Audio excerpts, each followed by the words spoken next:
What do you mean by human nervous system? Human nervous system है क्या? Human nervous system एक ऐसा system है, यानी कि एक ऐसे ऑर्गन्स का कॉम्बिनेशन है जो हमारे बॉडी के अंदर कुछ बहुत इंपॉर्टेंट फंक्शंस को परफॉर्म करने में मदद करते हैं. The function of nervous system is to coordinate the activities of our body. हमारे बॉडी में हर एक माइनर और मेजर, छोटी या बड़ी एक्टिविटी को कोऑर्डिनेट करना हमारे नर्वस सिस्टम का फंक्शन है. Nervous system helps all the other systems of our body to work together. अब हमारी ह्यूमन बॉडी एक कॉम्प्लेक्स मशीन की तरह है. इसके अंदर बहुत सारे फंक्शंस एक साथ काम कर रहे होते हैं, बहुत सारे ऑर्गन सिस्टम्स एक साथ काम कर रहे होते हैं. उन्हें प्रॉपरली काम करने में मदद करना नर्वस सिस्टम का काम है. Human nervous system receives information from surroundings, process it and respond accordingly. Human nervous system क्या करता है? आसपास के सराउंडिंग से इंफॉर्मेशन रिसीव करता है, उसे प्रोसेस करता है और उसी के अकॉर्डिंग रिस्पॉन्ड करता है. The nervous system. Nervous system को अगर हम क्लासिफाई करें, डिवाइड करें, तो हम दो हिस्सों में नर्वस सिस्टम को बांट सकते हैं. सबसे पहला central nervous system, that consists of brain and the spinal cord, and peripheral nervous system, जिसके अंदर हमारे बॉडी के अंदर जितने भी नर्व्स हैं उनका नेटवर्क आ जाता है. बेसिकली नर्वस सिस्टम जो है वो central nervous system and peripheral nervous system को कंबाइन करके बनता है, कुछ इस तरीके से. नाउ दोनों टाइप्स ऑफ नर्वस सिस्टम्स की अपनी अपनी स्पेशलिटी है, अपने अपने स्पेसिफिक फंक्शंस हैं. एक एक करके हम इन्हें डिस्कस करने की कोशिश करते हैं. नाउ सेंट्रल नर्वस सिस्टम के अंदर ब्रेन एंड स्पाइनल कॉर्ड आता है. सबसे पहले हम लोग बात करते हैं सेंट्रल नर्वस सिस्टम की. जैसा कि हमें पता है central nervous system consist of brain, जिसका काम है thinking, feeling and remembering, and spinal cord जो कि टू वे सिग्नल्स प्रोवाइड करती है हमारे ब्रेन से रेस्ट ऑफ द बॉडी को and rest of the body से ब्रेन को. Central nervous system consist of brain and spinal cord. It is responsible for coordination and control of activities of the nervous system. The job of central nervous system is to collect all the information from all the receptors in our body, which is added together and sent to the effectors so that the best action could be taken in particular set of circumstances.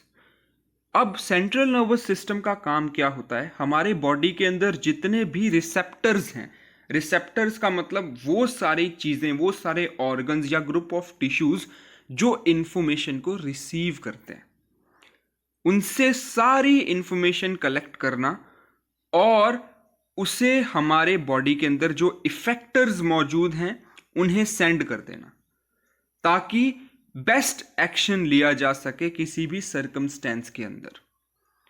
So in complicated responses both brain and spinal cord are involved to get more appropriate and more intelligent responses to various situations. बहुत सारे complicated situations में जहां complicated responses की ज़रूरत होती है, वहां brain और spinal cord दोनों involve होके एक particular decision पे पहुंचते हैं ताकि ज़्यादा intelligent response तैयार किया जा सके.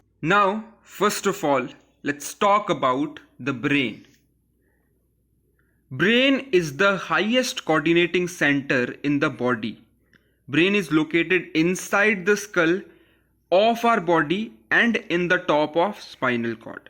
Brain हमारे बॉडी का हाईएस्ट कोऑर्डिनेटिंग सेंटर माना जाता है.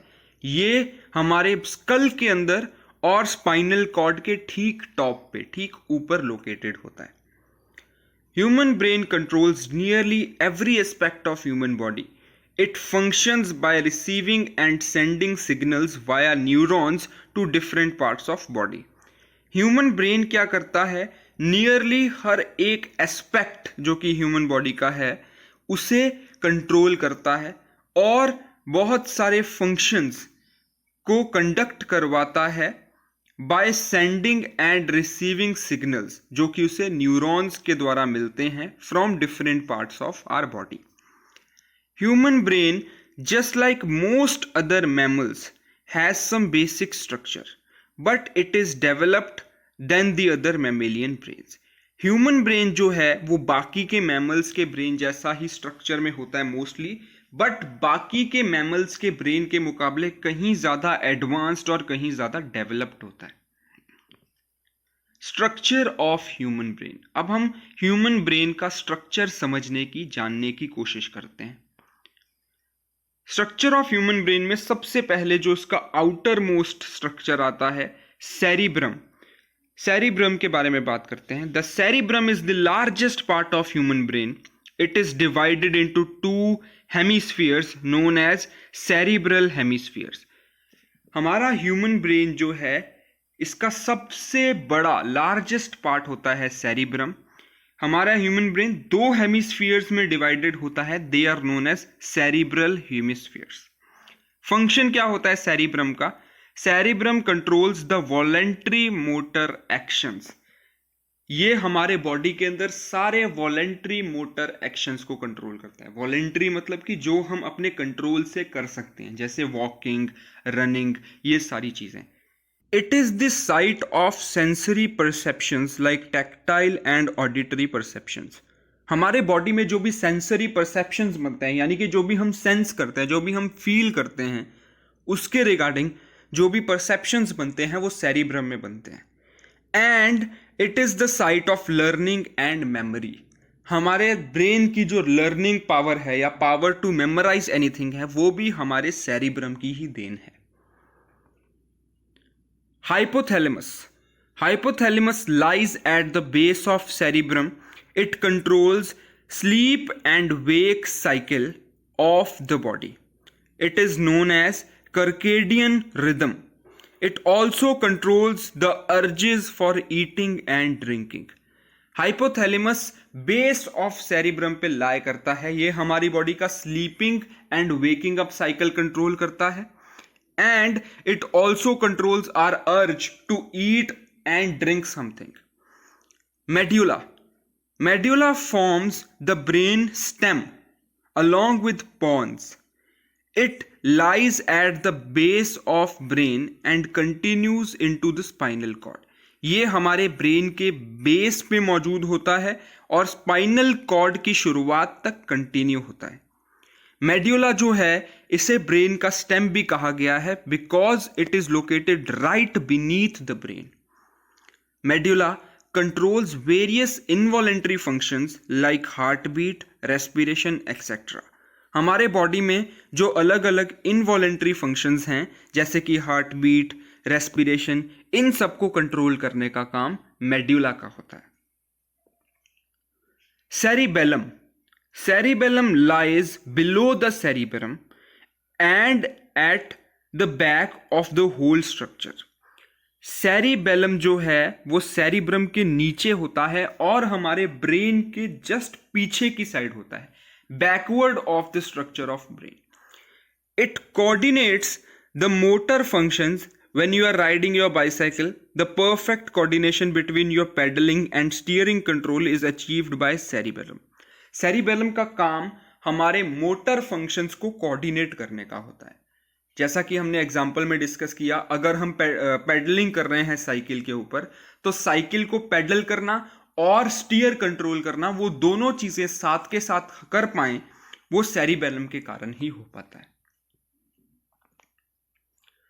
Parts of brain. Based on the different functions, brain is divided into 3 different parts. Brain को 3 मेजर पार्ट्स के अंदर डिवाइड किया जाता है: fore brain, mid brain and hind brain. The fore brain, biggest and the most complex part of the brain, is known as forebrain, which includes thalamus, hypothalamus, the limbic system and the cerebrum. Fore brain जो है हमारे brain का considerably सबसे बड़ा part माना जाता है, जिसके अंदर हाइपोथैलेमस होता है, लिम्स वाला सिस्टम है एंड सेरिब्रम प्रेजेंट है. नाउ अगर हम इसको आगे और डिस्कस करें तो बेसिकली हम इसको डिवाइड कर सकते हैं लोब्स के अंदर, frontal lobe, parietal lobes. Frontal lobe, the prefrontal cortex, the premotor area and the motor area of brain.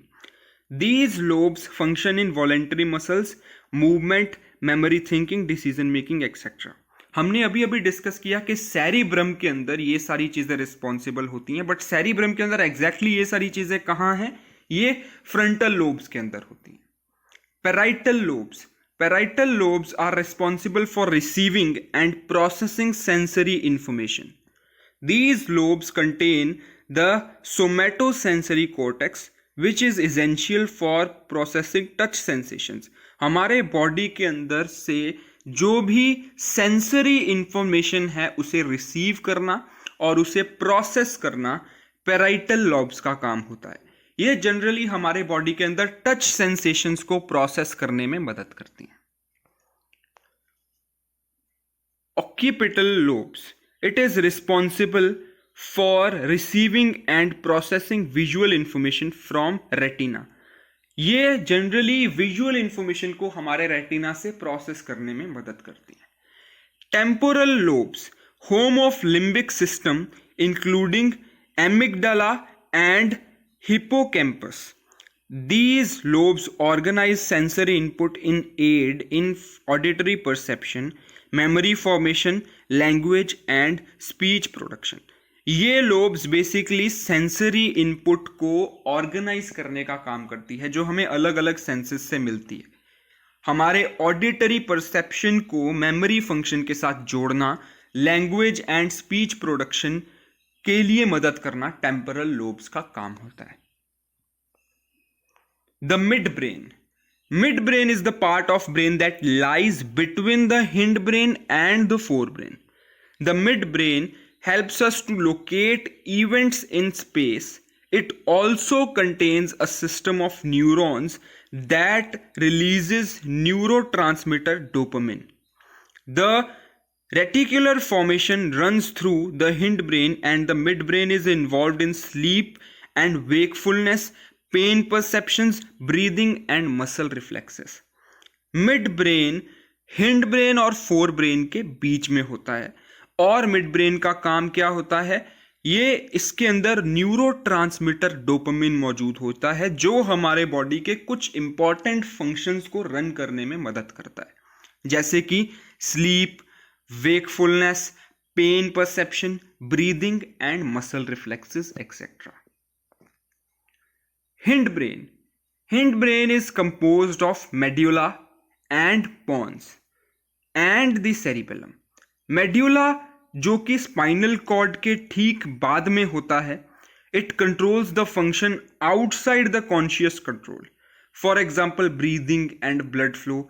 ये जनरली इनवॉलेंटरी फंक्शंस जो कि हम जिनके ऊपर लिटरली ध्यान नहीं देते वो सारे फंक्शंस को कंट्रोल करता है, जैसे कि breathing, blood flow etcetera. In other words medulla control essential functions. The pons effect activity such as sleeping, waking, dreaming etcetera. हमारा नींद लेना, चलना. The pons affect activities such as sleeping, waking, dreaming, etc. The cerebellum controls balance and coordination of movement. Cerebellum जैसा कि हमने already discuss किया हमारे body के अंदर बैलेंस एंड कोऑर्डिनेशन दोनों को कंट्रोल करता है. For example, a person with an injury in this area would have trouble in playing guitar or typing term paper. Basically जिन भी चीज़ों को करने में दो चीज़ों का कोऑर्डिनेशन लगता है.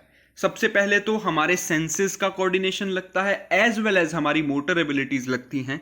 अगर इस पोर्शन में हमें कोई इंजरी महसूस होती है तो हम ये सारी चीज़ें नहीं कर पाते.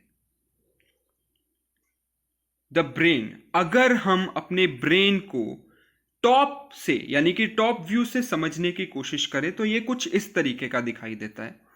अगर मैं इसके दोनों हेमिस्फीयर्स को अलग अलग पार्ट समझूं तो basically it is divided as left hemisphere and right hemisphere.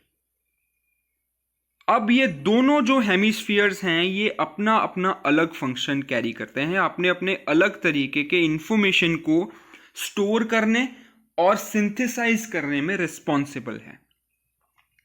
Left side of brain generally deals with facts, mathematics, logics, words, reasoning etcetera. ये सारा कुछ अगर आप इफेक्टिवली कर पाओगे तो वो अपने लेफ्ट हेमिस्फीयर ऑफ ब्रेन के कारण कर पाओगे।